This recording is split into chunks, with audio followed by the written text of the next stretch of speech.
Hola, soy Carlos Guillermo de Hoyos Gallegos. Estoy haciendo mi servicio social para Somos Ingenio UAC.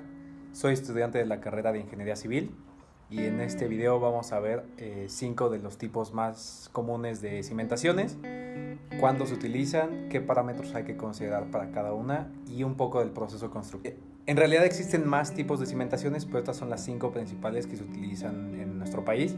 Es muy importante conocerlas, conocer en qué casos deben de utilizarse y en cuáles no, para que al momento de una obra poder tomar la mejor decisión dependiendo del tipo de suelo que tenemos y la naturaleza de la misma obra, para tomar la decisión de cuál es la cimentación más adecuada para en ese caso en específico. Bien, el primer tipo de cimentación que vamos a analizar es la losa de cimentación. La losa de cimentación es una capa de concreto armado que se construye en toda la superficie que hay de la construcción. Es un tipo de cimentación muy rápido, ya que se requiere muy poca excavación y muy poca siembra, por lo tanto en la mano de obra es incluso barato. Se recomienda para suelos de baja resistencia y en proyectos muy ligeros, como por ejemplo casas de una sola planta. La construcción de la losa de cimentación se empieza con la preparación del terreno. Para esto es necesario realizar un desplante y una nivelación del mismo. Luego, para la colocación de la siembra de la losa, será necesario hacer una excavación en el perímetro de la losa y que tendrá una profundidad aproximada de 30 centímetros en general. Posteriormente, para la conformación de la plantilla, se colocará la siembra y las instalaciones necesarias. Posteriormente se coloca una cama de gravilla o arena que deberá de ser compactada para que esté completamente nivelado el terreno. Posteriormente a eso se coloca el armado perimetral, el cual representa las cadenas de desplante, y se coloca con ayuda de separadores la malla electrosoldada que conformará la losa de cimentación. Se colocan posteriormente guías que indican el nivel final que va a tener la losa, y posteriormente para realizar el colado será necesario mojar la superficie para empezar el colado. Se empieza con el colado de las cadenas de desplante y una vez que está lleno se realiza el colado del resto.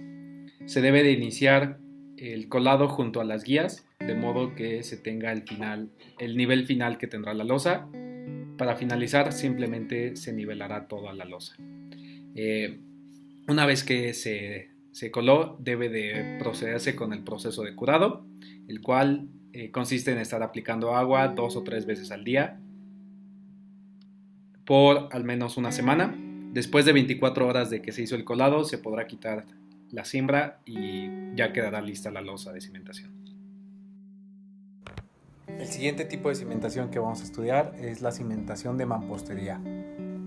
Las cimentaciones de mampostería son muy utilizadas en México. Estas se definen como una cimentación hecha con piedras sin labrar y pegadas con mortero o concreto.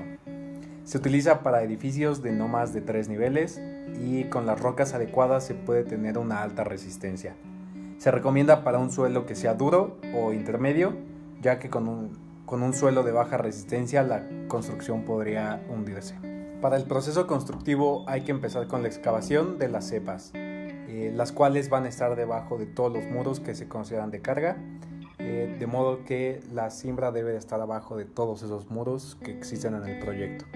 Esta excavación será de en promedio 70 centímetros de profundidad por aproximadamente 70 centímetros de ancho, dependiendo de la obra. En la excavación se colocará una plantilla o una lámina de concreto pobre de aproximadamente 8 centímetros de espesor. Comenzamos con la colocación de las rocas, empezando colocando las rocas de mayor tamaño en la parte inferior de la cimentación.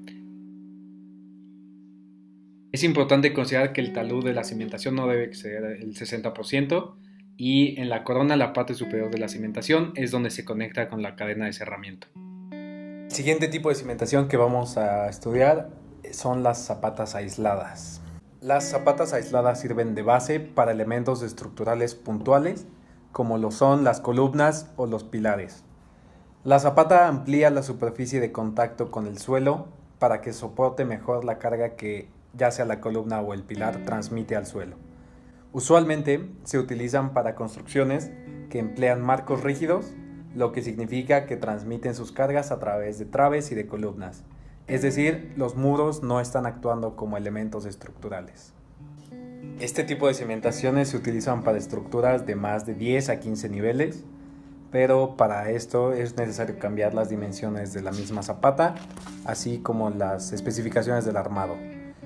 Estos se utilizan para suelos intermedios y duros, ya que en suelos arcillosos la cimentación podría hundirse. Para el proceso constructivo se inicia con la excavación de la cepa, según los planos estructurales. Posteriormente se coloca una plantilla de concreto pobre de 8 centímetros de espesor. Con ayuda de separadores se coloca la parrilla reticulada con varillas según los cálculos estructurales y posteriormente el armado de la zapata que se conectará con el resto de la columna. Posteriormente es necesario colocar la cimbra, la cual contendrá el concreto. Es necesario recordar que es importante colocar aceite por dentro para evitar que el concreto se quede pegado a la cimbra. Y una vez que esté seco, es necesario retirar la cimbra y se rellenará con tierra compactada.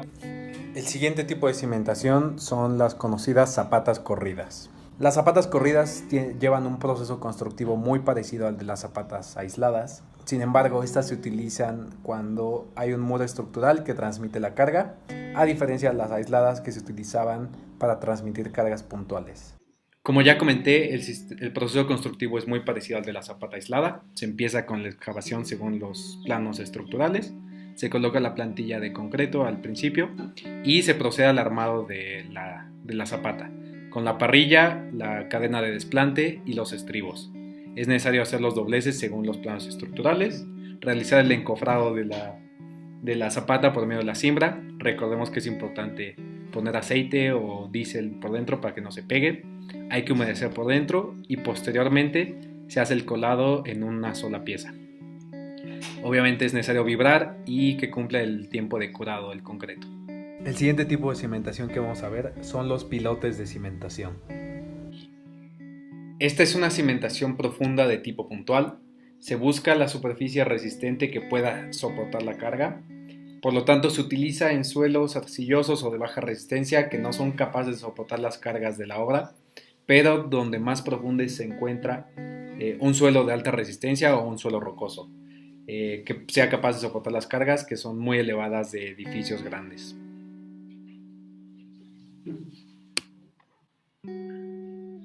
Para el proceso constructivo se utiliza maquinaria que sea capaz de realizar perforaciones en el suelo, que según los cálculos estructurales se debe de perforar hasta encontrar suelo que sea suficientemente resistente para la obra, y mientras se va sacando el material que no es capaz de soportar las cargas.